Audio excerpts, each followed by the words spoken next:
இந்த வீடியோல real breakout and fake அவுட்டை எப்படி ஐடென்டிஃபை பண்றது தான் பார்க்க போறோம். Price action, volume analysis and market structure இதை கம்பைன் பண்ணி ரியல் பிரேக் அவுட்டா இல்லனா ஃபேக் பிரேக் அவுட்டான்னு ஐடென்டிஃபை பண்ணிக்கலாம். ஃபர்ஸ்ட் வால்யூம் கன்ஃபர்மேஷன் பார்ப்போம். ரியல் பிரேக் அவுட்ல ஹை வால்யூம்ல பிரேக் அவுட் நடக்கும்.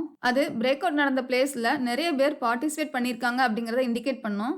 அடுத்து ஃபேக் அவுட், லோ வால்யூம்ல ஃபேக் அவுட் நடக்கும். சப்போஸ் பிரேக் அவுட் நடந்த பிளேஸ்ல வால்யூம் கம்மியா இருந்துச்சுன்னா அது மேக்ஸிமம் ஃபேக் அவுட் ஆக சான்சஸ் அதிகமா இருக்கும்.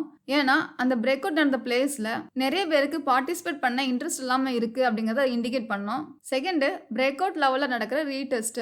ரியல் பிரேக் அவுட்ல பிரைஸ் பிரேக் அவுட் நடந்ததுக்கு அப்புறம் அந்த இடத்துல ரீடெஸ்ட் கொடுக்கும். தட் மீன்ஸ் அந்த பிரேக் ஆன லெவல் இப்போ ஒரு சப்போர்ட் ஏரியாவோ இல்லைன்னா ஒரு ரெசிஸ்டன்ஸ் ஏரியாவோ ஆக்ட் ஆகும். ஃபேக் அவுட்ல பிரைஸ் ஒரு பர்டிகுலர் லெவல்ல இருந்து பிரேக் அவுட் ஆனதுக்கு அப்புறம் அந்த லெவல்ல ஸ்ட்ராங்கா ஸ்டே பண்ணாம ஃபாஸ்டா ரிவர்ஸ் ஆகும். Third, candle structure and closing price.